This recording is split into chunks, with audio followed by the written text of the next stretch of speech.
The vibration started as a low, guttural hum that vibrated through the soles of my boots, a sensation I had not felt in 22 years. It was the song of a fusion core screaming for release, a sound that used to mean death followed by a paycheck. Now it meant the end of the only peace I had ever known. Outside the reinforced viewport of the Aurelian scout ship, the rust pines of EOS 4 were shrinking into a blurry tapestry of copper and deep emerald. The cabin, my sanctuary of stone and timber, was likely already a smoldering ruin under the heat of our ascent. "Move, Vance. Check your six," I whispered to myself, the old military habits surfacing like rusted submarines. I looked to my left.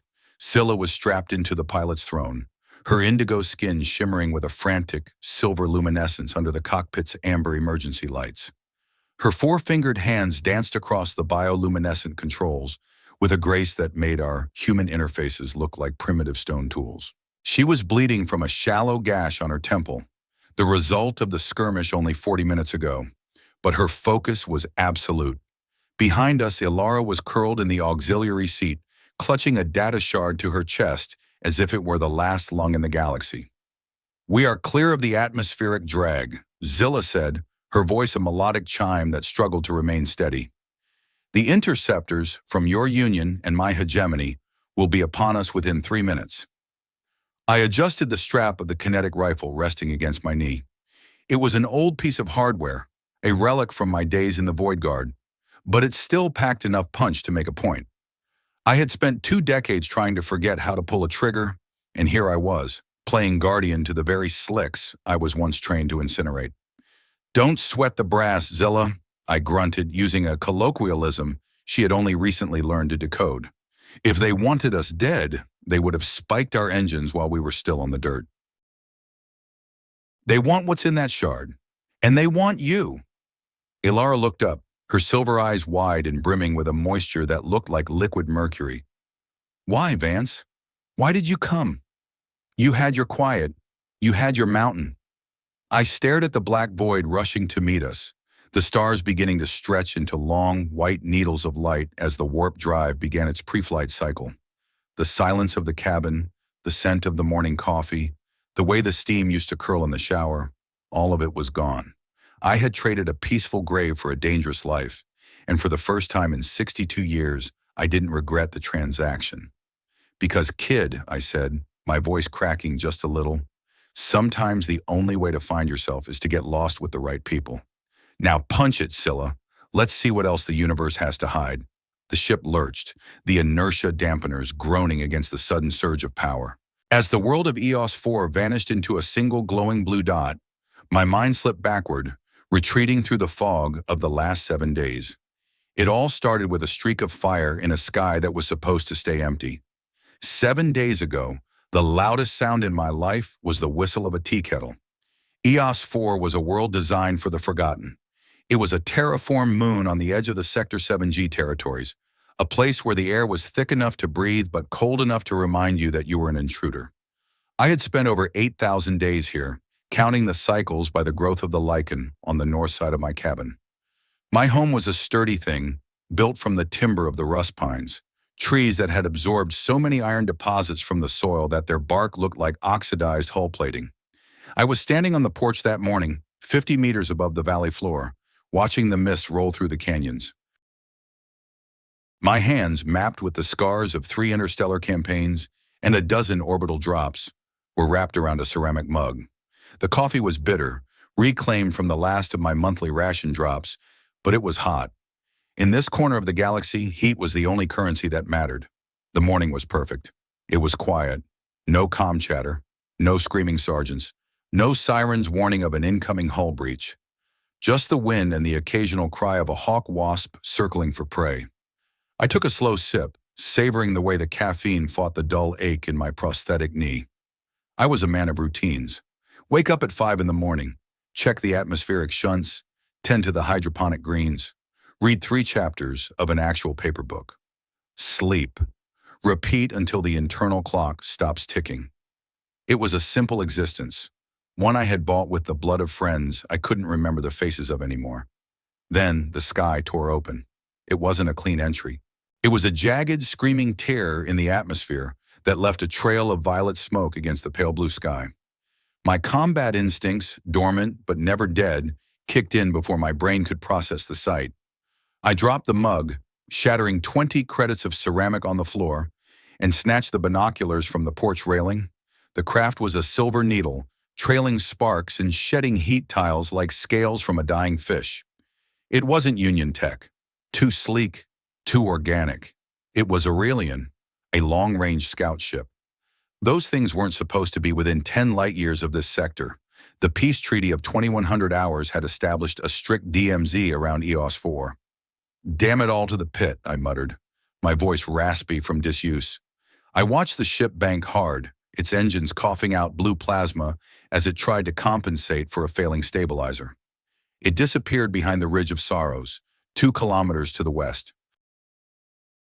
A second later, a dull thud shook the ground, followed by a plume of white fire that reached higher than the trees. I stood there for a long time, the wind cooling the sweat on my neck. Every sane cell in my body told me to go back inside, lock the reinforced door, and wait for the recovery teams to handle the mess. I was a ghost. Ghosts don't interfere with the living, but as I looked at the smoke, I thought about the Aurelian pilots. If they survived the impact, the atmospheric toxins in the valley would melt their lungs within 4 hours without a breather. I sighed, a heavy sound that felt like it carried the weight of my entire service record. I went inside and reached into the hidden compartment beneath the floorboards. I pulled out my old tactical rucksack and the M90 sidearm. The weapon felt heavy, an unwelcome, familiar weight in my palm. "Time to earn your retirement, Vance," I told myself, checking the power cell. It was at 92%. Plenty for a rescue, or a funeral. The trek through the rust pines was a blur of heavy breathing and the crunch of metallic needles under my boots. The forest was dense, the trees standing like silent sentinels watching a fool rush toward a fire. As I neared the crash site, the smell hit me, the sharp, metallic tang of ozone mixed with the sweet, sickening scent of burnt Aurelian fuel. The clearing was a disaster zone. The silver ship had plowed a 300-meter furrow through the earth, coming to rest against a massive granite outcrop. The hull was split open like a ripe fruit, revealing a glowing interior of pulsating biofibers. I approached with my sidearm lowered but ready. If there were survivors, they'd be twitchy. If there were scavengers, they'd be hungry. A panel on the side of the craft hissed open, venting a cloud of shimmering blue gas. I tensed, my finger finding the familiar curve of the trigger. Out of the fog stepped a figure that looked like it had been carved from a midnight sky. She was tall, at least 6.5 feet, with skin the color of a deep ocean trench. Her eyes were 2 pools of mercury, reflecting the dying light of the sun. She stumbled, her boots tripping over a piece of debris, and fell hard onto the scorched grass. Behind her, a second, smaller figure emerged, coughing and clutching a silver canister. I didn't move. I didn't breathe. I was a Void Guard Centurion, and I was looking at the enemy. Except she didn't look like an enemy. She looked like a woman who had just watched her world end. The taller one looked up, her gaze locking onto mine. There was no fear, only a defiant, exhausted pride. She spoke. The words filtered through my internal cortex tap translator, sounding like a symphony played through a distorted radio. "Human," she gasped, the silver light in her skin flickering. "Is this a place of sanctuary? Or must we finish the fight here?" I looked at her, then at the smoking wreck, then back at my lonely cabin, visible in the far distance. I thought about my tea kettle. I thought about the silence I had worked so hard to maintain. "You're trespassing on private property, Slick," I said, my voice like grinding gravel. "But since the nearest law is 3 months away, I guess you're my problem now." I holstered my weapon and reached out a hand. She stared at it for a heartbeat, her mercury eyes searching mine for a trap. Then she reached out. Her skin was cool, vibrating with a subtle energy that made the hair on my arm stand up. It was the first time I had touched another living being in 5 years. "I'm Vance," I grunted, pulling her to her feet with more strength than a 62-year-old man should have had. "Let's get you out of the sun before your skin starts to peel." As we began the slow walk back to the cabin, The smaller one, the one I would later know as Alara, kept staring at the trees, the dirt, and even the rust on my boots with a look of pure, unadulterated wonder. "It is so solid," Alara whispered, her voice a tinkling bell. "Everything on our world is light and shadow. Here, things have weight." "They have weight, all right," I muttered, thinking of the secrets they were carrying. "More weight than you know." By the time we reached the porch, the sun was dipping below the horizon, painting the sky in bruises of purple and gold. I ushered them inside, the Spartan simplicity of my home feeling suddenly inadequate. There were 2 chairs, 1 bed, and a lifetime of regret. "Stay in the main room," I commanded, tossing my rucksack onto the table. "Don't touch the tech. It's old and it's temperamental, just like me." Scylla leaned against the wall, her breathing ragged. "Why are you helping us? We are of the hegemony. Your people and mine. We don't have a history of kindness."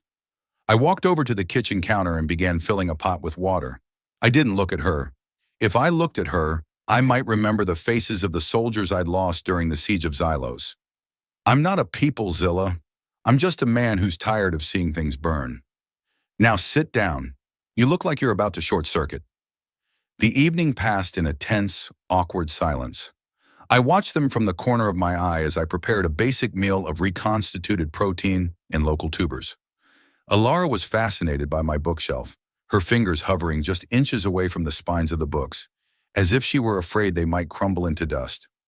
Scylla sat perfectly still, her eyes never leaving me, analyzing my every move with the cold precision of a military commander.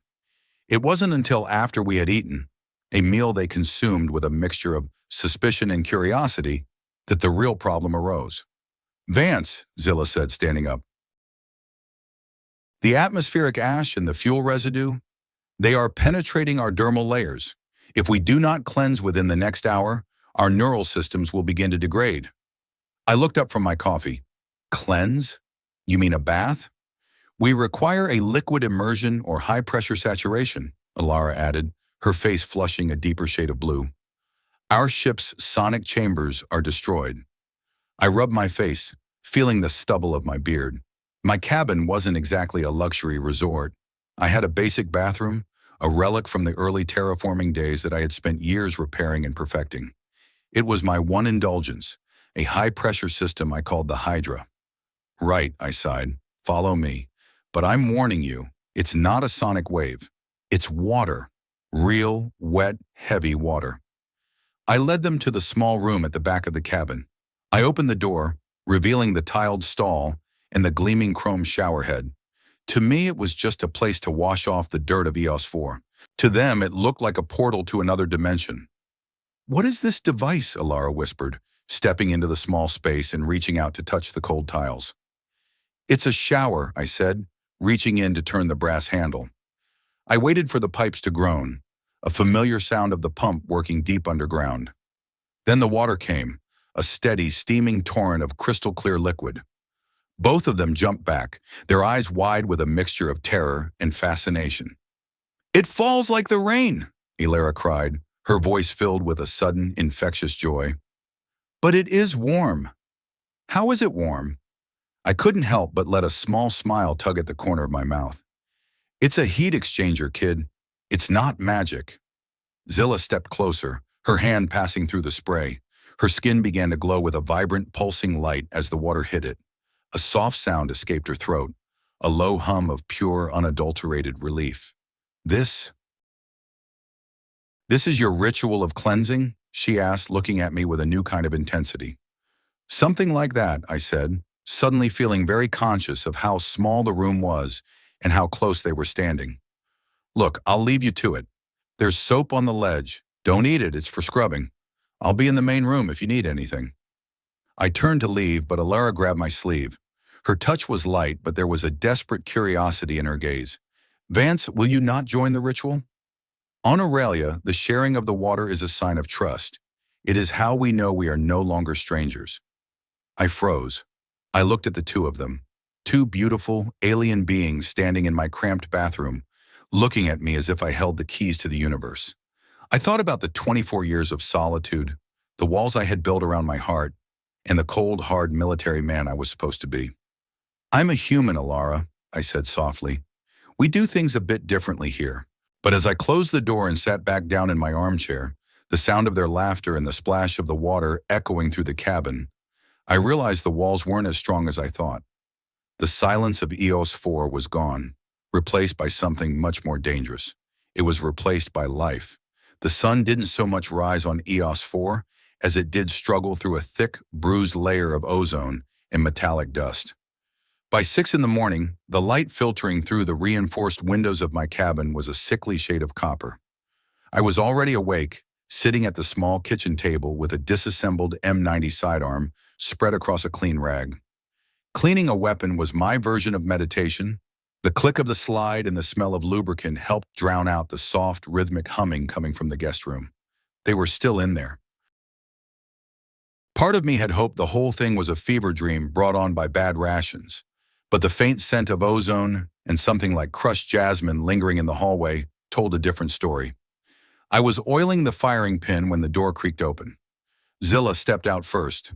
She had discarded the damaged outer layer of her flight suit, wearing a form-fitting charcoal undergarment that looked like it was woven from liquid carbon. Her indigo skin seemed more vibrant this morning, perhaps a result of the Hydra shower's effect on her biology. She moved with a predatory grace that made me wonder just how many Union soldiers she had neutralized before she ended up in my kitchen. "Sit, Rep?" I grunted, not looking up from the weapon. Zilla paused, her mercury eyes scanning the room with tactical precision. My translator took a second to catch up with her reply. "Ilara is still in the trance of recovery. Your shower has stabilized her neural rhythm. We owe you a debt, Vance." I wiped a smudge of grease from the table. "I don't deal in debts, Zilla. I deal in survival. There's a pot of nutrient broth on the stove. It's not five-star dining, but it'll keep your systems from redlining." She approached the stove with a cautious curiosity. "On Aurelia, our sustenance is synthesized to match our genetic frequency. This smells of the earth." "It's vegetable stock and some salted meat," I said, finally snapping the slide back into place with a sharp metallic clack. "It's real. That means it's messy and it tastes like something that was once alive." "Welcome to the frontier." Zilla poured herself a bowl, her movements stiff. She sat across from me, the table suddenly feeling much smaller than it had yesterday. For a long minute, the only sound was the wind howling against the timber walls and the scrape of her spoon against the ceramic. "You were a centurion," she said suddenly. It wasn't a question. I felt a familiar tightness in my chest. I was a lot of things. Most of them are buried under the snow outside. "Your combat patterns," Zilla continued, her voice gaining that musical command again. "Even when you are at peace, your body is a weapon. You chose this isolation because the war followed you inside, did it not?" I set the M90 down a bit too hard. "Look, I didn't bring you here for a psych eval. I brought you here so you wouldn't melt into a puddle of blue sludge in the valley. The Union has satellites in this sector. They probably saw your streak on the entry. If they find you here, they'll turn this mountain into a glass crater just to make sure the intel you're carrying doesn't go back to the hegemony." Zilla's expression didn't change, but the silver luminescence in her skin dimmed. "They will not find us. Our stealth shroud was active until the final 10 kilometers of the descent." 10 kilometers is a lifetime in this business," I countered, leaning forward. My voice dropped to a low, gritty rasp.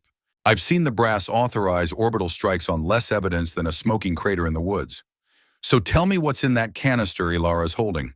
If I'm going to die for a piece of hardware, I'd like to know the name of the beast that's killing me." Zilla set the spoon down. "It is not hardware, Vance.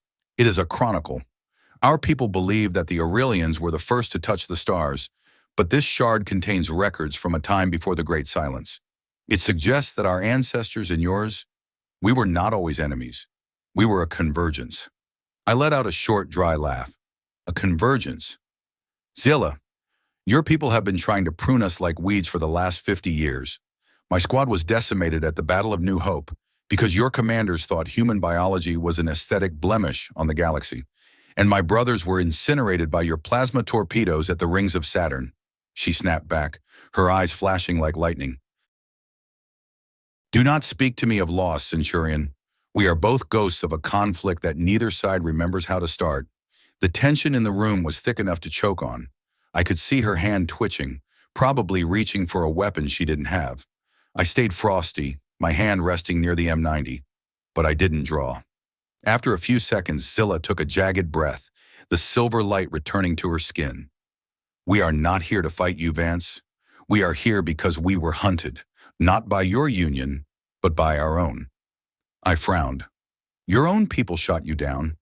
There is a faction within the hegemony that fears the truth of the shard," Zilla explained, her voice dropping to a whisper. "They prefer the war. It is simpler to hate than to remember." Before I could respond, the door to the guest room opened. Ilara stepped out, looking disheveled but bright-eyed. She was holding a small, glowing device that looked like a jagged piece of obsidian. "Vance!" she chirped, seemingly oblivious to the standoff in the kitchen. "Your world is so full of friction.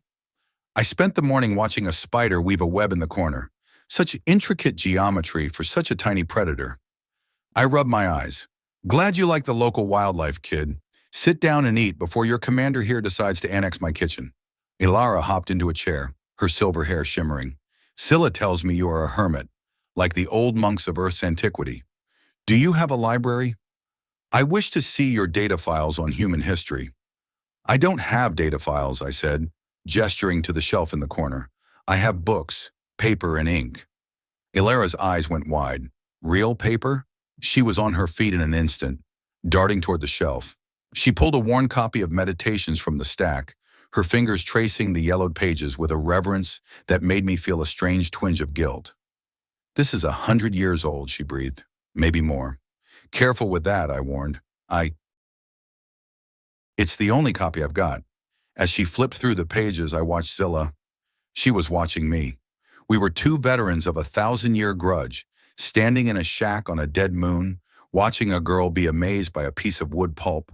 It was absurd. It was foobar. And yet, for the first time in 2 decades, the cabin didn't feel quite so empty. I stood up and grabbed my coat. "I'm going to do a perimeter check. Stay inside. If you see anything in the sky that looks like a falling star, you hit the cellar." "Roger?" "Roger," Zilla said, the human word sounding strange yet right in her musical voice. I stepped out onto the porch, the cold air hitting me like a physical punch. I looked at the vast, lonely expanse of the mountain range. I had chosen this place to be alone, to die without an audience. But as I looked back through the window and saw Zilla showing Ilara how to use the ancient tea kettle, I realized that I was failing at my retirement. I was starting to care. And in my experience, caring was the fastest way to get a bullet in the brain. By noon, the copper sky had turned a sickly shade of charcoal. A rust storm was blowing in from the northern plains, a common occurrence on Eos 4, where the high iron content of the soil meant the wind literally carried shards of metal. It sounded like 10,000 needles hitting the wooden walls of the cabin. Inside, the atmosphere was nearly as heavy. Zilla was sitting by the window, her silver-gray eyes fixed on the swirling red dust outside. Ilara, on the other hand, had discovered the hydro shower again. I could hear the rhythmic thrum of the water pump working overtime. "She's going to drain my cistern at this rate," I muttered, tossing another log into the fireplace. Zilla didn't turn around. It is the first time she has felt clean in months. "On our ships, we are recycled. Every atom of water, every breath of air. It is efficient, but it has no soul. Your water has a weight. It feels like a transformation. It's just H2O, Zilla," I said, though I knew I was lying. There was something about the way the water hit you after a long day of patrol that made you feel like you were washing away the sins of the mission. "Vance?" Ilara's voice came from the hallway. She was wrapped in a thick, oversized wool blanket I'd given her, her blue skin still damp and steaming. "I have a question about human biology." I groaned inwardly. "Here we go." "What is it, kid?" She walked into the living room, her expression earnest. "I saw your arms earlier, when you were cleaning your weapon. You have markings, but they are not tattoos. They are raised, jagged." "Scars," I said shortly, pulling my sleeves down. "They are everywhere," she persisted, sitting on the rug by the fire. "On your chest, near your neck. Zilla says they are the map of your failures. Is that true?" I glanced at Zilla. She was still looking out the window, but I knew she was listening. Her people didn't have scars like ours. Aurelian biology was regenerative to a degree. Their skin tended to smooth over trauma, leaving only a slight change in the shimmer of their scales. They're not failures, Alara, I said, my voice softening despite myself. They're just reminders. In my world, if you get hit and you survive, the body builds a wall of tough tissue to make sure it doesn't happen again. It's a record of where you've been. Ilara leaned in, the firelight dancing in her silver eyes. I wish to see. I hesitated. Sharing your scars in the Void Guard was a sign of absolute trust, usually reserved for the night before a suicide mission. But there was something in Alara's gaze, a pure academic curiosity stripped of any judgment, that made my defenses crumble. I slowly unbuttoned my flannel shirt and let it drop to my shoulders. The firelight hit my torso, illuminating a jagged landscape of old trauma. There was the long, ropey line across my ribs from a thermal blade on SETI Alpha 6. There was the circular, puckered mark on my shoulder where a kinetic slug had nearly taken my arm off. And then there was the mess of graft skin and metal over my heart, the place where the medics had barely managed to patch me back together after the fall of the Titan Gate. Zilla turned from the window now. Her breath hitched, a soft, melodic gasp. You should be dead, she whispered.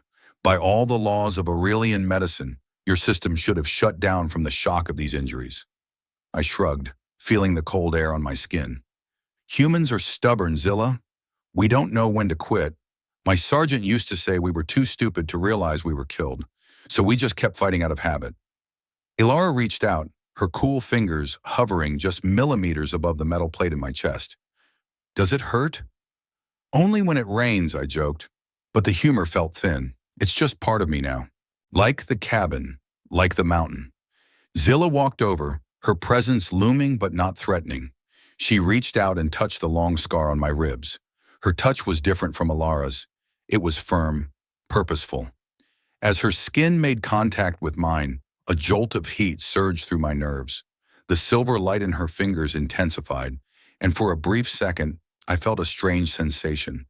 Not pain, but a flickering image of a blue sun in a field of singing crystals. She pulled back quickly, her expression unreadable. You carry the pain of 300 soldiers, Vance. I can feel the resonance of your loss.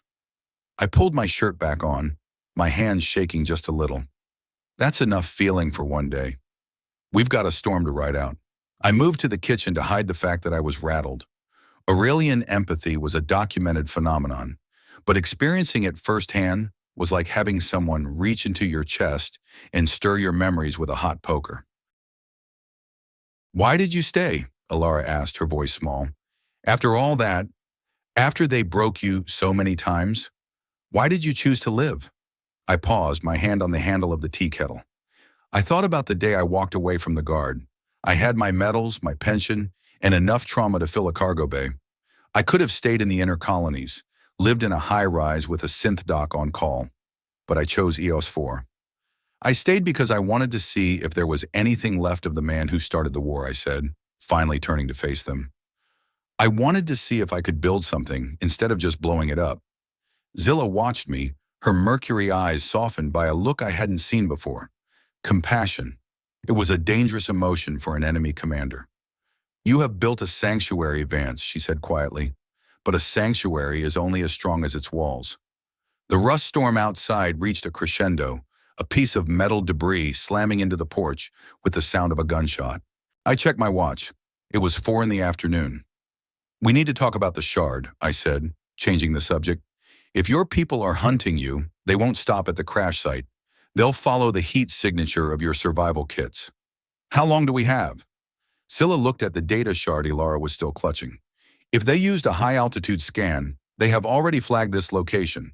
My former executive officer, Kalen, is a meticulous hunter. He will wait for the storm to break. So tomorrow morning, I calculated, we have about 18 hours before the party starts. I have a plan, Ilara said, holding up the obsidian shard. This isn't just a record, it's a key. If we can broadcast the signal from a high-output transmitter, it will ping every Aurelian ship in the sector. The truth will be out. They won't be able to kill us without exposing their own treason. I don't have a high-output transmitter, I said. I have a short-range radio and a weather satellite dish that barely picks up the morning news. The weather dish will suffice, Zilla said, her tactical mind clearly shifting into high gear. If I can bypass the safety limiters and feed the power from my ship's remaining cells into your grid, we can punch a hole through the atmosphere. It'll burn out my entire electrical system, I pointed out. I'll be sitting in the dark for the rest of my life. Zilla stepped closer, her indigo face inches from mine. I could smell the jasmine again, stronger now. If we do not do this, Vance, there will be no rest of your life, for any of us. I looked at Alara, who was looking at me with a desperate hope. Then I looked at Zilla, the woman who had spent her life fighting mine, and who was now asking me to sacrifice my last piece of peace for a chance at a different future. Choice, I thought. It always came down to the choices you made when the walls were closing in. All right, I said, my voice steady. We do it your way. But if we're going to rewire the mountain, we'd better get started. Alara, grab the toolkit from under the sink. Zilla, you're with me. We need to climb the roof. The rest of the evening was a blur of frantic activity. We worked through the night, the wind howling around us like a wounded beast. Zilla and I were on the roof, lashed together with climbing rope, as we stripped the casing off the satellite dish. Her hands were faster than mine, her fingers unfazed by the freezing rain. You move well for a civilian, I yelled over the storm, trying to secure a bypass cable. I was never a civilian, she shouted back, a rare grin flashing across her face. I was born on a dreadnought, Vance. This is practically a vacation. Despite the cold, despite the looming threat of an Aurelian strike team, I found myself laughing. It was a wild, jagged sound that was lost in the wind. When we finally finished, the dish was glowing with a faint, pulsing blue light. We scrambled back inside, soaked to the bone and shivering. Alara had a fire roaring and 3 mugs of hot herbal tea waiting. As we sat there, huddled together for warmth in the flickering light of the hearth, the storm finally began to die down. The silence that followed was different from the one I was used to. It wasn't the silence of isolation. It was the silence of a countdown. Vance? Alara whispered, leaning her head against my shoulder. Yeah, kid. Thank you for choosing us. I didn't have an answer for that. I just reached out and put my arm around her, the wool blanket covering all 3 of us. We weren't a squad. We weren't a family. We were just 3 broken things trying to hold each other together in the dark. I looked at Zilla, who was watching the door with her hand on my M90. She caught my eye and nodded once. A soldier's salute. Get some sleep, I said, my voice thick with exhaustion. Tomorrow the universe is going to be watching. I closed my eyes, but I didn't sleep. I listened to the rhythmic breathing of the 2 aliens beside me and the dying embers of the fire. I had spent 50 years running from the world, only to find that the world, or rather, a whole new one, had found its way into my kitchen. The morning light was starting to bleed through the window when I heard the first sound. It wasn't the wind. It was the high-pitched whine of an anti-grav drive descending from the clouds. The hunters were here. I stood up, my prosthetic knee popping with a loud protest. I checked the charge on my rifle. 100%. Wake up, ladies, I said, my voice cold and hard as the mountain stone. Company's here, and they didn't bring a gift. Zilla was on her feet in an instant, her eyes glowing with a fierce silver light. Alara clutched the shard, her face pale but determined. The choices were over. Now there was only the fight, and for the first time in my life, I knew exactly what I was fighting for. It wasn't for a flag, or a planet, or a paycheck. It was for the 2 people standing in my living room, the ones who had reminded me that being a hermit was just another way of being dead. Let's show them how we do things on EOS 4, I growled, kicking the door open to meet the dawn. The high-pitched whine of the anti-grav drives didn't just rattle the windows. It vibrated in my teeth, a frequency specifically designed by Aurelian engineers to unsettle the human nervous system. I had felt it once before during the fall of New Hope, and the memory of it made my prosthetic knee lock up in a sudden, sharp spasm. I kicked the door frame to snap the joint back into place, a dull metallic clack echoing through the living room. Vance, Zilla said, her voice dropping an octave into a combat register I hadn't heard yet. Her indigo skin was pulsing a dark, bruised violet, a sign of extreme physiological stress. They are not here to talk. That ship is an Inquisitor-class interceptor. It carries enough thermal ordnance to turn this entire ridge into a pool of molten glass. I checked the magazine of my M90 sidearm. It was a beautiful piece of hardware, but against an orbital interceptor, it was about as useful as a toothpick against a landslide. I looked at Alara, who was huddled near the hearth, the obsidian shard glowing with a frantic, stuttering light in her hands. She looked terrified, her silver eyes darting between me and her commander. "Hey," I said, my voice surprisingly steady. "Look at me, kid." Alara looked up, her lower lip trembling. "We've got the high ground," I lied, giving her a lopsided grin. "And we've got the Hydra. They don't know who they're messing with." I turned back to Zilla. "How long to get the dish aligned?" 3 minutes for the initial handshake with the satellite," Zilla replied, her hands already flying across a holographic interface she'd projected from her wrist unit. 2 more minutes to dump the data load from the shard. If they open fire before then, the signal will be scattered into the ionosphere. It will be nothing but noise. 5 minutes, I whispered. I've held a perimeter for 5 minutes with less than this. I grabbed my long-range kinetic rifle from the wall rack. It was a heavy, ugly thing, but it was zeroed for 3,000 meters and could punch through a light-armored recon suit if I hit the sweet spot. I stepped out onto the porch, the cold mountain air hitting me like a bucket of ice water. The rust storm had left a layer of fine, red dust over everything, making the landscape look like it had been dipped in dried blood. Hovering about 500 meters out, framed by the jagged peaks of the Ridge of Sorrows, was the Aurelian ship. It was a sleek, lethal needle of obsidian and silver, suspended in the air by invisible threads of gravity. As I watched, a small bay on the underside slid open, and 4 figures descended on individual grav discs. They were moving fast, a tactical spread designed to flank the cabin. "Slicks," I muttered, settling the rifle against the porch railing. I looked through the thermal scope. The lead figure was wearing an officer's mantle over a high-threat combat suit. He landed softly on a rock outcrop 300 meters down the slope and held up a hand. The other 3 took cover behind the rust pines, their weapons, long, elegant rifles that fired concentrated light, trained on my front door. "Vance of the Void Guard." The voice didn't come from a speaker. It echoed directly inside my head, a telepathic broadcast that felt like a cold needle being driven into my temple. "I am Commander Kalen of the Aurelian Hegemony. You are harboring fugitives and stolen property of the High Council. Stand aside, and your life will be spared." I spat a glob of tobacco juice onto the porch. My internal translator was working overtime, but it couldn't hide the smugness in his tone. I hated the telepaths. It felt like they were trying to walk around in your brain with muddy boots. "You're trespassing on Union soil, Kalen," I roared back, my voice echoing off the canyon walls. "This moon is protected by the Treaty of 2100. You take one more step, and I'll report this as a hostile incursion. The brass will have a fleet here before you can blink." A cold, dry laugh echoed in my skull. "Your union has forgotten this rock exists, Centurion, and even if they remembered, they have already been compensated for their silence. There is no help coming. Hand over the shard and the females, or we will erase this mountain from the map." I looked back inside the cabin.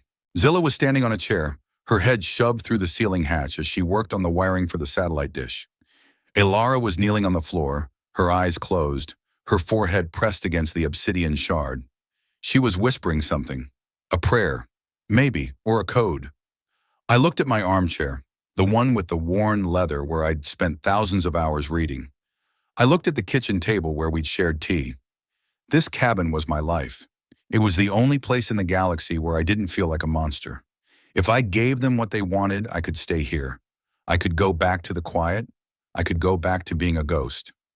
One of the Aurelian soldiers shifted position, his cloaking field flickering for a split second. He was moving toward my cistern, the heart of my water system.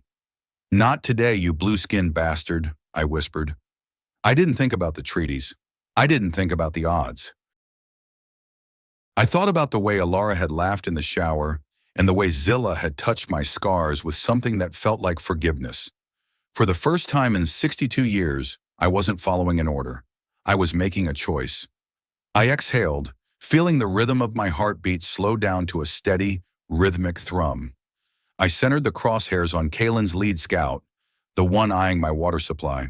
I squeezed the trigger. The kinetic rifle roared, the recoil slamming into my shoulder with a familiar, comforting violence. The slug, traveling at 4 times the speed of sound, hit the scout's grab disc.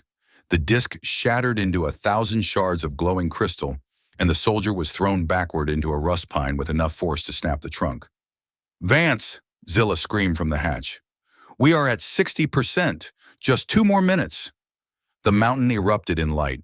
The Aurelian interceptor didn't use its main cannons. Not yet. They wanted the shard intact. Instead, the 3 remaining soldiers opened fire with their pulse rifles. Beams of white-hot energy sizzled through the air, punching holes in the cabin's timber walls and setting the porch railing ablaze. I dived behind a stack of cordwood, the heat from the beams singeing the hair on my arms. "Check your 6, I yelled, though there was no one to hear me. I rolled to the edge of the porch and fired 2 more rounds into the tree line. One hit a rock, sending a spray of granite shards into the face of a second scout. He let out a melodic shriek and dropped back into the shadows. Kalen's voice returned, no longer cold but burning with a sudden, sharp anger. "You choose to die for a lie, Centurion? You would burn for a species that is not even your own?" "They're my guests, Kalen," I shouted, reloading a fresh magazine. "And where I come from, we don't let the neighbors kick in the front door." The interceptor began to move, its shadow falling over the cabin like a shroud. The underside of the ship began to glow with a deep, pulsing red, the signature of a thermal lance. They were done playing games. They were going to cook us out. I scrambled back inside the cabin, the air thick with smoke and the smell of ozone. Zilla dropped down from the hatch, her skin a frantic silver. "The handshake is complete," she shouted over the roar of the interceptor's engines. "The data is uploading. But the dish, it won't survive the thermal lance. Then we move." I grabbed Ilara by the arm and hauled her to her feet. "The cellar! Go!" "No!" Ilara cried, clutching the shard. "If we leave the transmitter, the signal will fail. I have to stay and keep the frequency stable." I looked at the ceiling. The timber was already beginning to glow cherry red from the heat of the ship hovering above us. In 10 seconds, this place would be an oven. "You're not staying, kid," I growled. "Zilla, grab her." Zilla didn't hesitate. She slung Ilara over her shoulder like a sack of grain. We dived for the heavy steel door of the storm cellar just as the roof of the cabin vanished. There was no sound, only a blinding, white-hot pressure. The thermal lance hit the cabin with the power of a small sun, vaporizing the wood, the books, the leather armchair, and the satellite dish in a single, heartless heartbeat. The shockwave threw me down the cellar stairs, my head hitting the concrete floor with a sickening thud. Darkness rushed in, but just before I went under, I heard a sound. It wasn't the ship. It was a high-pitched digital scream that echoed through my internal translator. A billion voices all speaking at once, crying out from the shard as the signal punched through the atmosphere and into the stars. We did it, I thought, as the world faded to black. We burned the house down. Pain is an old friend, but that doesn't mean I like his company. When I finally opened my eyes, the first thing I saw was the underside of the steel cellar door, glowing a dull, angry orange. The heat coming from above was intense, a suffocating weight that made every breath feel like I was inhaling ground glass. I tried to move, but my prosthetic leg was pinned under a fallen beam from the upper floor. "Vance," a voice whispered in the dark. I coughed, a wet, rattling sound. "I'm here, Ilara. You and Zilla. You okay?" A soft blue light flickered to life. Zilla was sitting against the far wall, her arm wrapped around a weeping Ilara. Zilla's flight suit was scorched, and her indigo skin was pale, almost gray, in the dim light. She looked at me, her mercury eyes filled with a profound, weary sadness. "We are alive," Zilla said, her voice strained. "But the cabin is gone. Everything you built, it is ash." I looked up at the glowing door. I had spent 20 years in that cabin. Every stone, every plank, every repair had been a way of trying to fix the broken parts of myself. Now it was all gone. My books, my memories, my quiet. I felt a hollow ache in my chest that had nothing to do with my injuries. Did the signal get out? I asked, my voice raspy. Zilla nodded slowly. The shard is empty, Vance. The Chronicle of the Convergence has been broadcast to every Aurelian colony and Union outpost within 20 light years. The hegemony cannot hide the truth anymore. Then it was worth it, I said, though it felt like a lie as I stared at the ruins of my life. I grabbed a crowbar from my workbench and began prying the beam off my leg. It took 3 tries and a lot of swearing, but eventually the metal joint groaned and slid free. I stood up, my head spinning. I had a concussion, a fractured rib, and my prosthetic was sparking. But I was still standing. We can't stay here, I said, checking the seals on the cellar door. The heat will kill us in an hour, and Kalen will be sending a ground team to check the bodies as soon as the ground cools enough to walk on. Where do we go? Ilara asked, wiping her eyes. The forest is burning. My ship, Zilla said, standing up with a grimace. It is 2 kilometers away. The auxiliary power should be enough to get us into orbit if we can reach it. 2 kilometers in the open, I thought, with a squad of Aurelian commandos hunting us in the woods on Zyre. Fubar doesn't even begin to cover it. I reached into a hidden locker in the back of the cellar and pulled out 2 emergency breathers and a crate of ammunition. I handed the breathers to Zilla. These will filter out the smoke and the iron dust. Put them on. Now. What about you? Ilara asked. I held up an old cracked gas mask. I've breathed worse air on Titan. Don't worry about me. I climbed the ladder and pushed against the cellar door. It was warped from the heat, but after a few shoulder slams, it groaned open.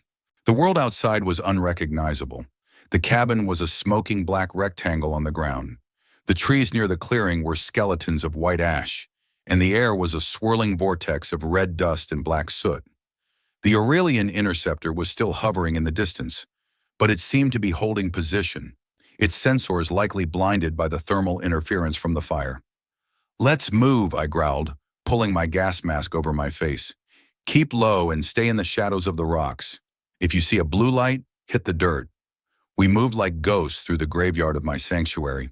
The ground was still hot, the heat penetrating the soles of my boots. Every step was a struggle, my prosthetic leg dragging through the ash. Zilla led the way, her indigo skin acting as a natural camouflage in the purple twilight of the smoke. Ilara was between us, clutching her blanket as if it were a shield. We had made it about 500 meters when Zilla suddenly dropped to one knee, her hand going to her side. Zilla, I hissed, sliding down the embankment to her side.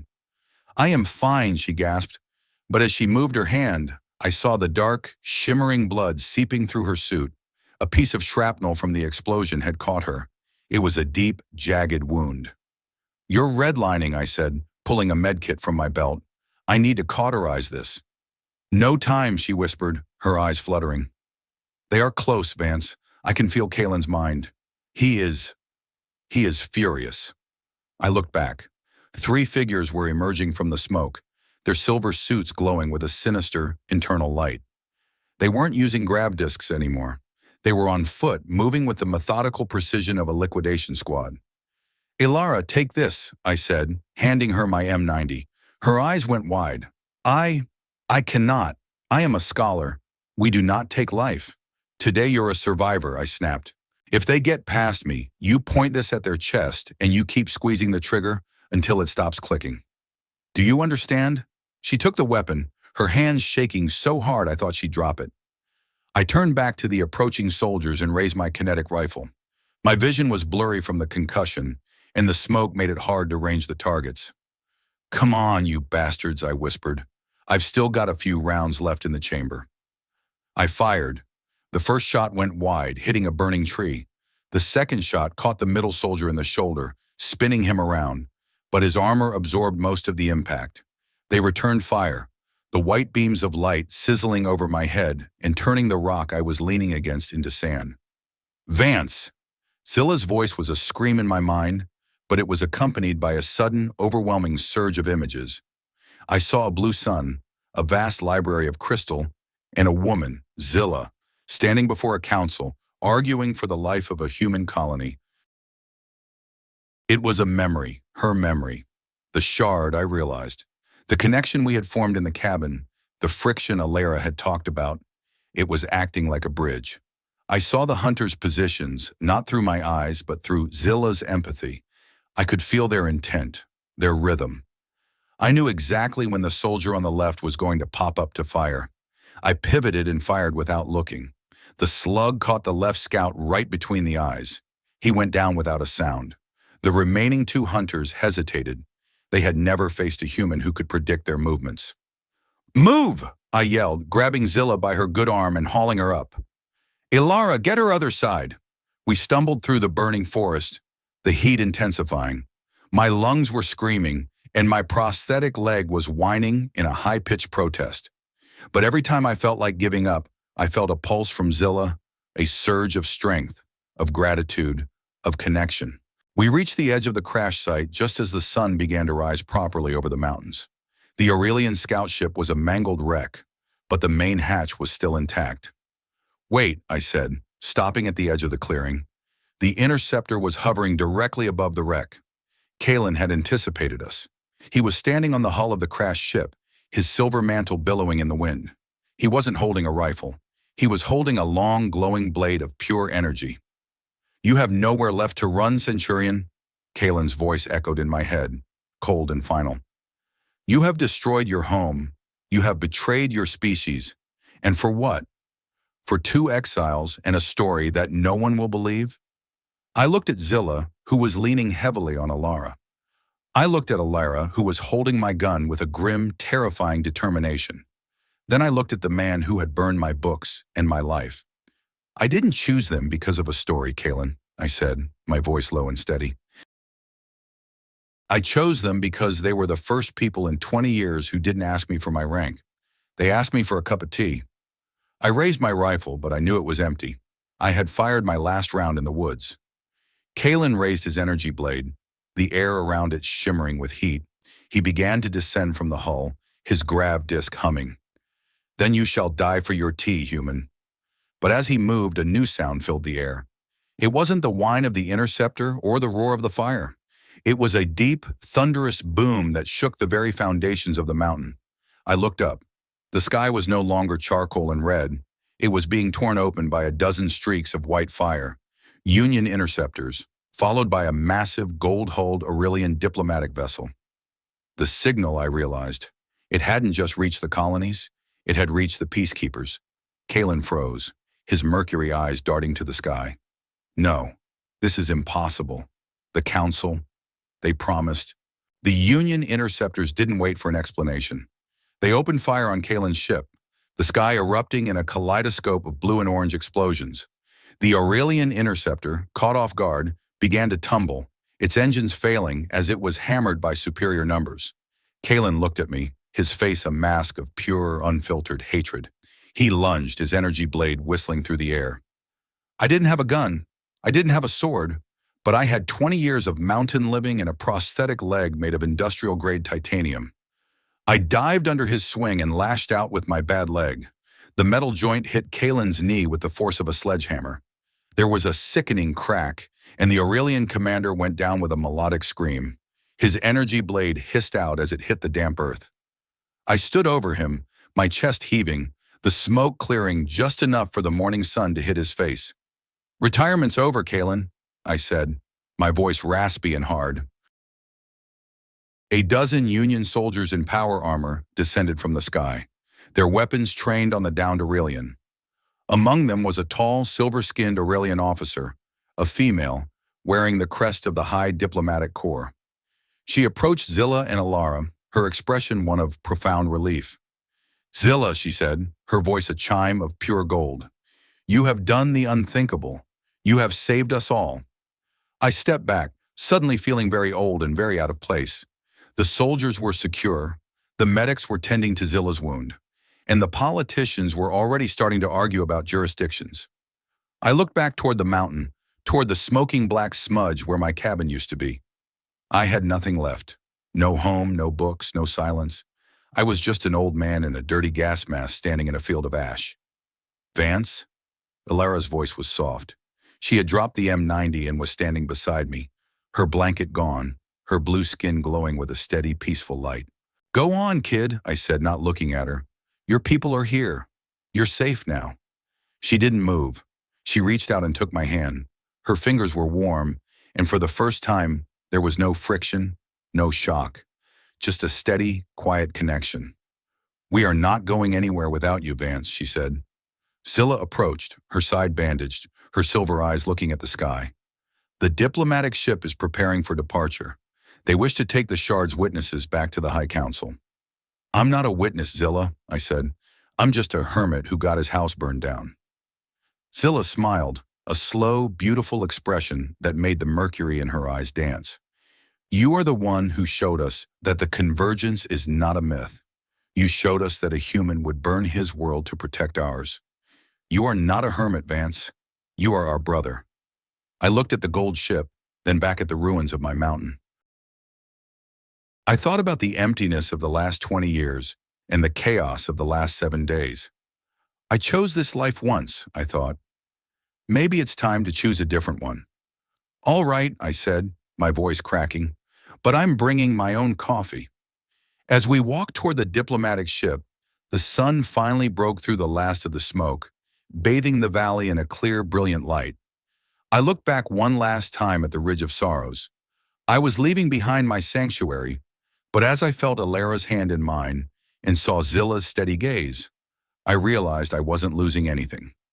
I was finally coming home.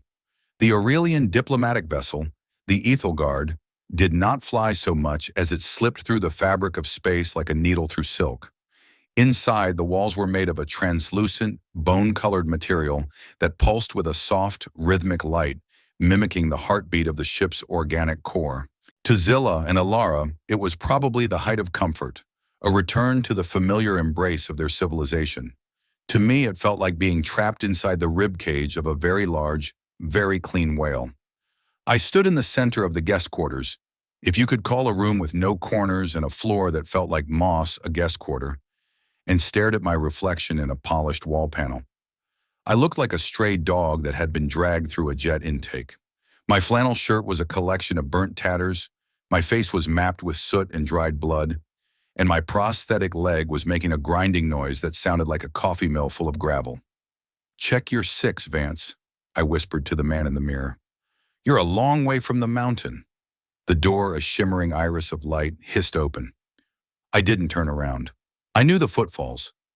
Zilla moved with a heavy, deliberate grace now, her side bandaged with a glowing Aurelian dermal patch.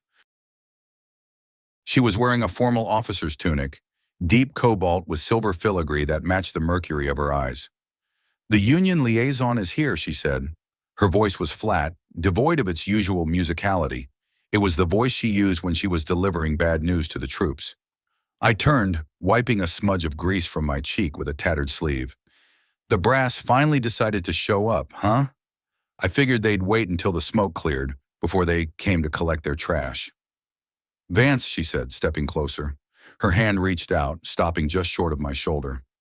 It is Colonel Graves. He was part of the command structure during the Saturn campaign. He knows your record. He knows you walked away. I let out a short, dry bark of a laugh. Walked away? That's a polite way of putting it. I deserted Zilla.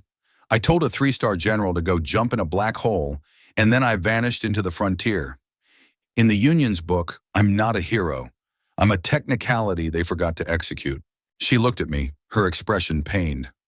The High Diplomat is trying to negotiate for your status as a protected witness.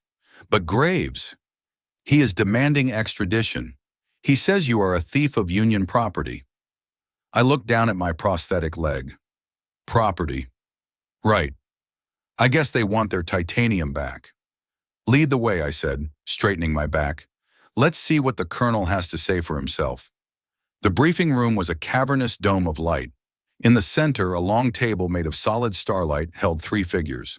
On the left sat the Aurelian High Diplomat, a woman named Thalris whose skin was so pale it was almost white. On the right, looking like a vulture in a dress uniform, was Colonel Graves. He was a man made of sharp angles and old bitterness, his chest covered in enough metals to sink a small moon. Between them sat Alara. She looked small, her silver hair brushed back, her hands trembling as she clutched a new, empty data shard. I strode into the room, my bad leg clicking with every step. I didn't salute. I didn't stand at attention. I just pulled out a chair that looked like a frozen bubble and sat down. Centurion Vance, Graves said, his voice like sandpaper on a coffin lid. You've put us in a very awkward position. I spend 10 years pretending you died in a ditch on EOS 4, and then you pop up on a localized broadcast starting a diplomatic firestorm that can be seen from Earth to the rim. Nice to see you too, Colonel, I said, leaning back. I see you've added a few more ribbons since Saturn. Who'd you have to screw over for those? Graves' eyes narrowed, 2 chips of cold flint. You were always a mouthy one, Vance. That's why you never made it past Centurion. But let's cut the static. You're a deserter. You're a thief. And right now you're the only thing standing between the Union and a very lucrative trade agreement with the Aurelian hegemony. Diplomat Thalrus cleared her throat, a sound like a silver bell. Centurion Vance is under the protection of the High Council. His actions saved 2 of our citizens and preserved a chronicle of immense cultural value. We do not recognize your claim of desertion. Graves leaned forward, ignoring the Aurelian. Listen to me, you old boot. You think these slicks care about you? You're a pawn, a curiosity. They'll put you in a cage, show you off as the human who saw the light, and then they'll forget you exist. Come back with us. I'll make sure the court-martial is closed door. You'll spend 5 years in a comfortable brig, and then you can retire for real. No more running. No more mountain man bullshit. I looked at Alara. She was watching me, her eyes wide with terror. Then I looked at Zilla, who was standing behind me, her hand resting on the hilt of her ceremonial blade. I thought about the mountain. I thought about the smell of the pines and the silence of the snow. I thought about the 20 years I had spent hiding from men like Graves, men who saw the galaxy as a map of resources to be exploited and enemies to be crushed. Then I thought about the shower. I thought about the way Alara had clapped her hands at the sight of a personal rainstorm. I thought about the way Zilla had looked at my scars, not with disgust, but with a shared understanding of the cost of war. Graves, I said, leaning forward until I could see the broken capillaries in his nose. I spent 50 years taking orders from people like you. I spent 50 years believing that the uniform was my skin and the Union was my blood. But you know what I realized when I was standing in the ashes of my cabin? The colonel didn't blink. What's that, Vance? I realized that I didn't miss the Union. I didn't miss the medals. I didn't even miss the Earth. I stood up, my prosthetic leg locking into place with a sound of finality. I'm staying with them, I said, gesturing to Zilla and Alara. Graves let out a short, harsh laugh. You're choosing the aliens? Over your own kind. You're a traitor to your species, Vance. You're turning your back on your own blood. I looked at Alara, who had moved to stand beside me, her small hand finding mine. Her skin was blue, her eyes were silver, and she didn't have a drop of human blood in her veins. But in that moment, she was more my sister than any soldier I had ever served with. Blood didn't save me on EOS 4, Colonel, I said, my voice echoing in the dome. Choice did. They chose to trust me. I chose to protect them. And right now, I'm choosing to see where this journey goes. Graves stood up, his face a mask of cold fury. You're making a mistake, Centurion. A very big, very final mistake. The Union doesn't forget, and the hegemony, they don't forgive. He turned and strode out of the room, his black boots clicking on the white floor like a countdown. Thalrus watched him go, then turned to me. That was a bold move, Vance. But the colonel is right about one thing. Our journey is only beginning. We are heading to the Prism, the capital of the hegemony. You will be asked to speak before the High Council. I sat back down, the adrenaline leaving my system and leaving only the old familiar ache in my bones. I'm not much for speeches, diplomat. You won't have to be, Zilla said, her hand finally settling on my shoulder. You just have to be yourself. That is more than enough. As they led me back to my quarters, I looked out the viewport at the stars. They were different now, not distant, cold points of light, but a map of possibilities. I had lost my home, my peace, and my country. But as Alara started telling me about the singing crystals of the prism, her voice full of excitement and wonder, I realized I hadn't lost everything. I had found a family, And for an old ghost like me, that was worth more than all the credits in the Union Treasury. The prism was not a planet. It was a masterpiece of celestial engineering, a vast hollowed-out asteroid that had been encased in layers of synthetic diamond and pressurized gas. From the outside, it looked like a flickering star, refracting the light of the nearby blue giant into 1,000 different colors. Inside, it was a world of vertical cities, hanging gardens, and rivers of liquid light that flowed upward against the artificial gravity. The Ethelgard docked at the central spire, a needle of obsidian that pierced the very heart of the station. As the airlock cycled open, I was hit by a wall of scents, crushed herbs, ozone, and something like the salt spray of an ocean I hadn't seen in 30 years. "Stay close, Vance," Zilla whispered. She was back in full ceremonial armor, her indigo skin shimmering under the multifaceted light of the prism. "This is the heart of the hegemony. Not everyone here shared our broadcast. Many still see humans as, well, as the enemy." I pulled my new tunic straight. The Aurelians had provided me with a suit made of a soft charcoal fabric that felt like a second skin. It was simple, devoid of metals or rank, which was exactly how I liked it.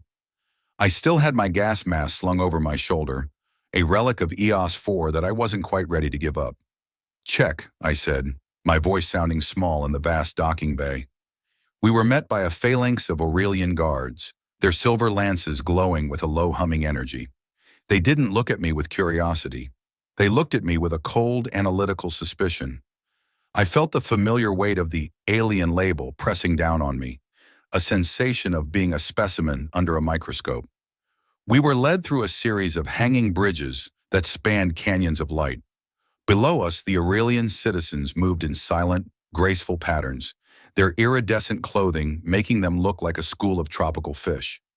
There were no sirens, no shouting, no grit. It was the complete opposite of the Union colonies, which were all grease, noise, and survival. "It's beautiful, isn't it?" Ilara said, skipping ahead of us. She seemed to have regained her energy, her silver eyes reflecting the rainbows of the station. "On my world, we believe that architecture should be a song you can walk through." "It's something, all right," I muttered. "A bit bright for my taste, but I can see the appeal." We reached the entrance to the High Council, a massive set of doors made of a single translucent crystal that seemed to vibrate with a low musical tone. "The singing crystals," Scylla explained. "They are tuned to the collective emotional state of the council. Right now they are sharp, uncertain." Thalrus, the diplomat, met us at the doors. She looked at me, her expression serious. "Centurion Vance, the council has reviewed the data shard. The evidence of the convergence has caused a schism. One faction, led by High Inquisitor Vax, believes the data is a forgery, a human trick to destabilize the hegemony." "And the other faction?" I asked. "The other faction believes the truth," she said. "But they are afraid. They need a reason to hope. They need to see that a human and an Aurelian can stand together without a weapon between them." She gestured to the doors. "They will ask you to testify, not about the war, but about the cabin, about the 7 days on EOS 4. I felt a cold knot of dread in my stomach. "I'm just an old soldier, Thalrus. I don't know anything about diplomacy." "You know how to make tea," Ilara said, taking my hand. "You know how to fix a broken leg. You know how to protect those who cannot protect themselves. That is the only diplomacy that matters." The doors hummed and slid open. The council chamber was a vast amphitheater of tiered seats, filled with hundreds of Aurelians. At the center was a circular dais, illuminated by a single beam of pure white light. As we walked toward it, the room fell into a silence so absolute it felt like a vacuum. In the highest tier sat the High Inquisitor Vax. He was older than Zilla, his skin a weathered dark violet, his eyes 2 burning coals of amber. He didn't wait for us to reach the dais. "So this is the beast," Vax's voice echoed through the chamber, a telepathic broadcast that felt like a slap in the face. "This is the creature that seduced our officers and stole our history." I stopped in my tracks, my jaw tightening. "I'm right here, Vax. You don't have to talk over me." Vax leaned forward, his amber eyes narrowing. "You speak of peace, human? You, whose species has spent centuries scarring the galaxy with your greed and your violence? We have records of your void guard. We know of the worlds you have burned. I looked around the room. I saw the faces of the council, some curious, some fearful, most hostile. I thought about the thousands of missions I'd been on. I thought about the cold orders I'd followed and the lives I'd ended in the name of the Union. He's right, I said, my voice loud and clear in the silence. The room stirred, a murmur of surprise rippling through the tears. Vax's expression shifted from anger to confusion. You admit your guilt? I admit my history, I said, stepping onto the dais. I've burned worlds. I've followed orders that would make your skin crawl. I've spent most of my life being exactly the beast you think I am. I looked up at him, my gaze steady. But that's the thing about humans, Vax. We aren't just one thing. We're a collection of choices, and for 20 years, I chose to be nothing. I chose to hide on a mountain because I couldn't stand the sight of my own hands. I gestured to Zilla and Alara. Then they fell out of the sky. The room went silent again. I didn't help them because I wanted to save the galaxy, I continued, my voice softening. I helped them because they were cold. I helped them because they were hungry. And in the 7 days they spent in my cabin, they didn't see a soldier. They didn't see a beast. They saw a man. I looked at Alara. She showed me that my world wasn't just a place to survive. It was a place to wonder. She showed me that a piece of paper can be more powerful than a plasma rifle. Then I looked at Scylla, and she showed me that an enemy is just someone whose story you haven't heard yet. We shared the water. We shared the fire. And when the hunters came, your hunters, Vax, we chose to protect each other. Not because of blood, not because of a treaty, but because we chose to be a family. I turned back to the council. You can call the data shard a forgery. You can call me a spy. But you can't change the fact that I'm standing here, alive, because 2 Aurelians chose to trust a human. And I'm standing here because I chose to love them back. The singing crystals above us began to glow with a soft, warm amber light. The sharp, dissonant tones smoothed out into a low, resonant chord that felt like a hug for the soul. Vax sat back, his amber eyes flickering. Family, he whispered, the word sounding alien in his mind. You would claim kinship with a species that is not your own? Jia Jin Kongchila Huyet Thong, Vax, I said, my voice echoing with a newfound strength. It's the choice to stay when everyone else is running. It's the choice to burn your house down to keep someone else warm. I looked at Zilla and Alara. They were standing on either side of me, their indigo skin glowing with a steady, peaceful light. We weren't a human and 2 aliens anymore. We were something new, something the galaxy hadn't seen in a long time. A silence descended over the council, but it was no longer the silence of suspicion. It was the silence of reflection. Thalris stepped forward, her white skin shimmering. The Centurion has spoken truth. The convergence is not a memory of the past. It is a possibility for the future. I move that the Council accept the data shard as authentic and grant Vance the status of eternal guest of the hegemony. The murmurs grew into a roar of approval. Vax looked like he wanted to argue, but the light of the singing crystals was against him. He stood up and strode out of the chamber, his amber eyes burning with a silent promise of future conflict. But for now, the battle was won. As we walked out of the chamber and into the gardens of the prism, I felt a weight lift from my shoulders that I'd been carrying for half a century. The air was sweet, the light was beautiful, and for the first time in my life, I didn't feel like I had to check my 6. Vance? Ilara asked, tugging on my sleeve as we stood by a river of liquid starlight. Yeah, kid? Are we going to build a new cabin? I looked at the vertical city, the hanging gardens, and the vast black void of space beyond the diamond shell. I don't think we're going to need a cabin where we're going, I said, putting my arms around them both. I think we've got everything we need right here. Zilla leaned her head against mine, her indigo skin warm and vibrant. The journey is just beginning, Vance. There are 1,000 worlds out there that have never heard the song of the convergence. Then let's go find them, I said. I've got my coffee. I've got my family. The rest is just geography. As the sun of the blue giant rose over the prism, casting long, iridescent shadows across the garden, I realized that the hermit of Eos 4 was finally dead, and the man who had taken his place, he was ready for the stars. The aftermath of the High Council's decision felt less like a victory and more like the ringing silence that follows a massive explosion. In the heart of the prism, the air was still thick with the residue of the singing crystal's resonance, a warm, golden vibration that seemed to have permanently altered the frequency of my prosthetic knee. It didn't ache as much as it used to, though that might have just been the high-grade Aurelian stimulants the medics had pumped into my system. We were moved from the guest quarters to a private villa in the hanging gardens of the spires. It was a place of impossible beauty, with translucent walls that overlooked a waterfall of liquid starlight cascading into the abyss below.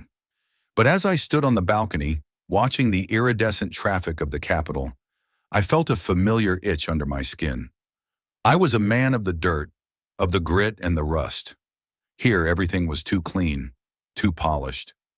"Check your six, Vance," I muttered, leaning against a railing that felt like it was made of solid moonlight. The door to the balcony slid open without a sound.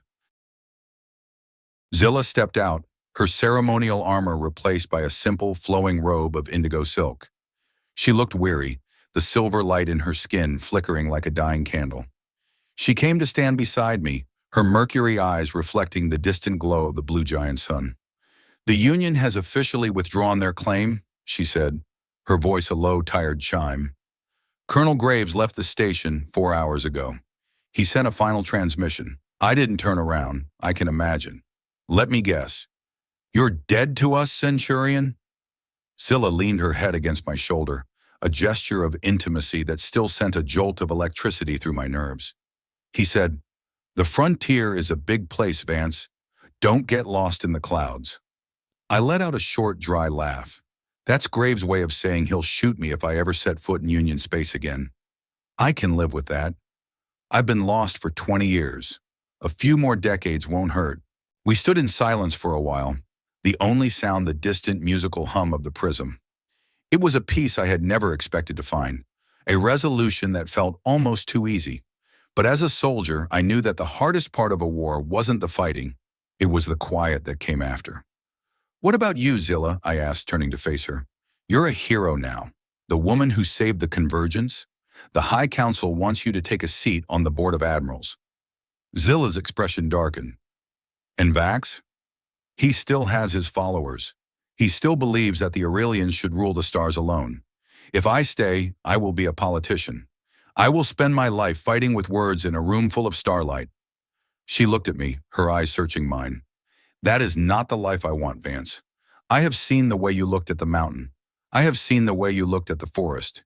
You didn't just find a home on EOS 4, you found a soul." I reached out and took her hand. Her fingers were warm, the friction of our first meeting now replaced by a steady, comforting hum. "I don't have a mountain anymore, Zilla." Kalen saw to that. "You have us," she whispered. The door burst open, and Alara practically tumbled onto the balcony, her arms full of data shards and ancient-looking scrolls. She was beaming, her silver hair a wild halo around her head. "Vance! Zilla!" she cried, her voice bubbling with excitement. "The High Council has granted me access to the deep archives. I've found references to 7 other worlds, human and Aurelian colonies that were lost during the Great Silence. They're out there, waiting to be found." She stopped, sensing the heavy atmosphere on the balcony. Her face fell slightly. Are we not happy?" I walked over and ruffled her hair, a gesture that made her glow a bright, happy violet. "We're happy, kid. We're just processing the intel." Ilara clutched a shard to her chest.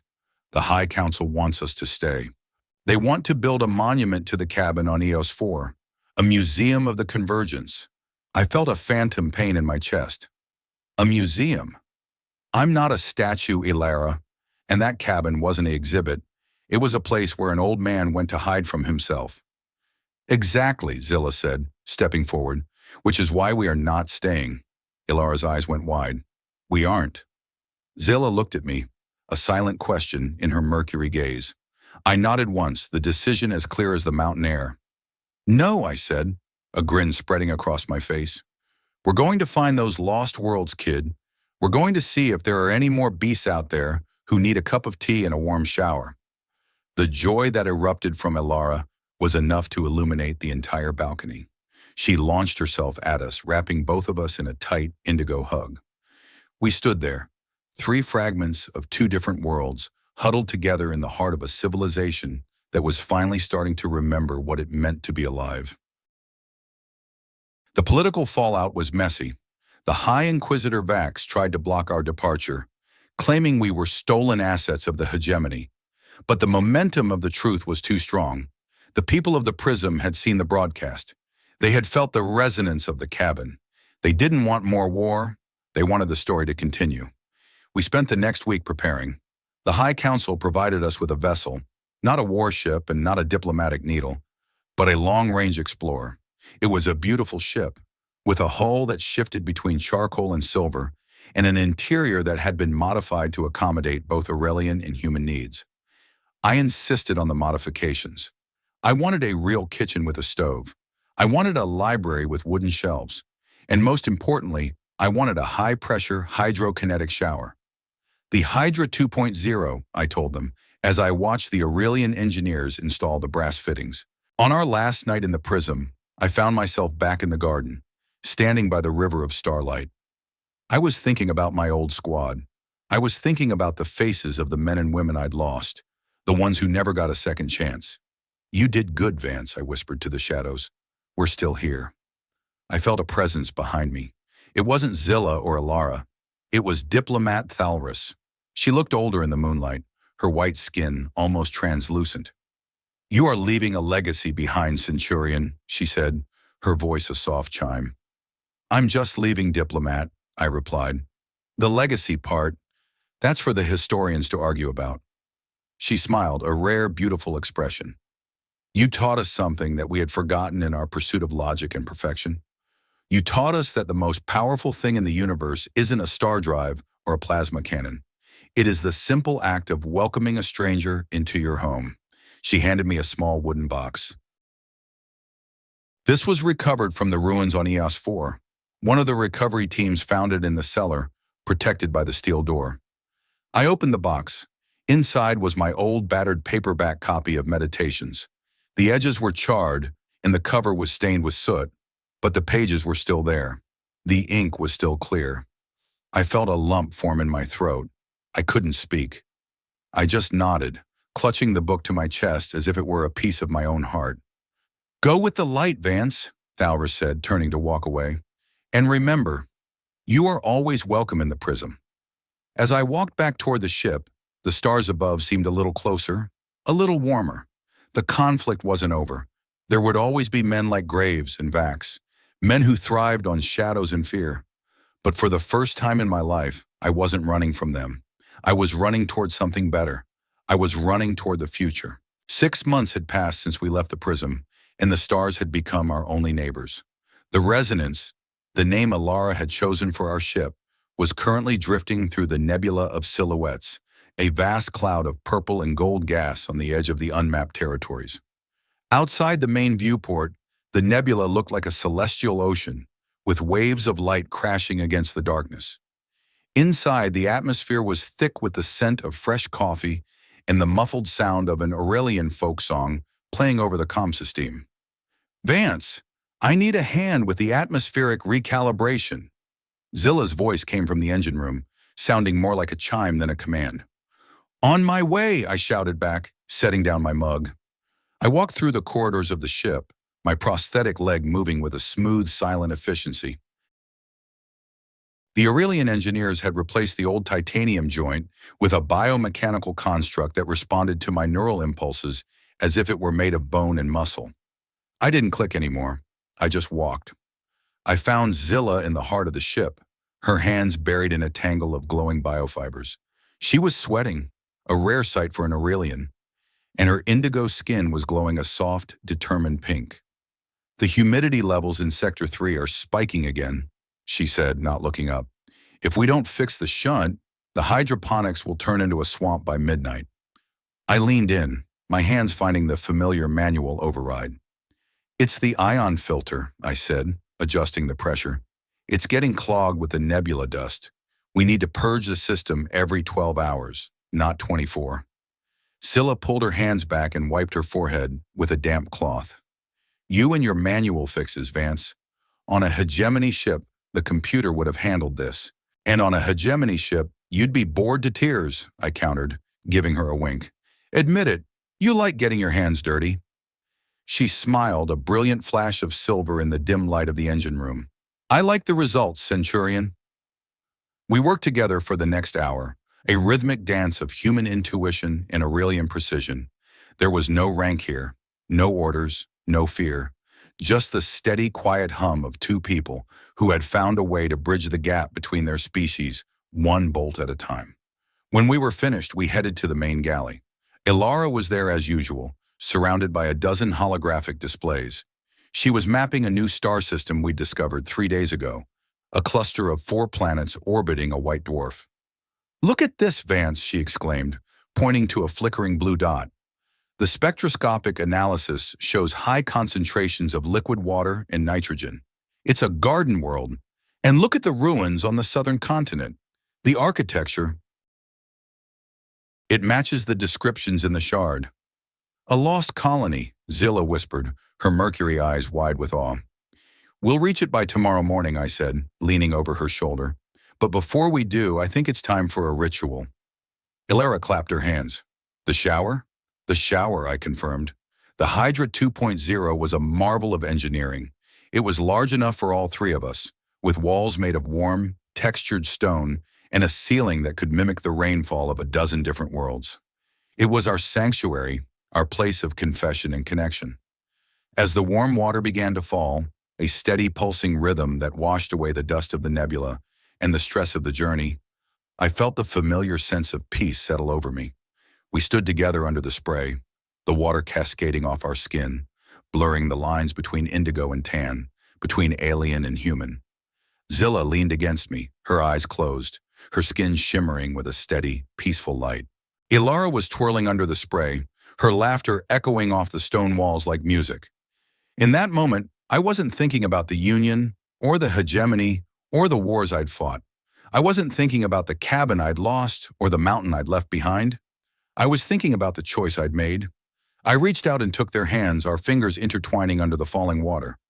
We were 3 broken things that had found a way to be whole. We were a family not because we shared a drop of blood, but because we had chosen to share our lives. After the shower, we gathered in the library. I sat in my new armchair, a heavy, comfortable thing made of synthetic leather that felt exactly like the old one. Scylla was curled on the rug by the fire, reading a data pad, and Ilara was asleep on the sofa, her head resting on a stack of books. I pulled the charred copy of Meditations from the shelf and opened it to a random page. The soul becomes dyed with the color of its thoughts, I read softly. I looked at the 2 women in the room with me. My thoughts were no longer the gray of ash and the red of blood. They were the indigo of a deep ocean, the silver of a starlit sky, and the warm, golden amber of a morning fire. I looked out the viewport at the infinite blackness of space. It was no longer a void to be feared. It was a home to be explored.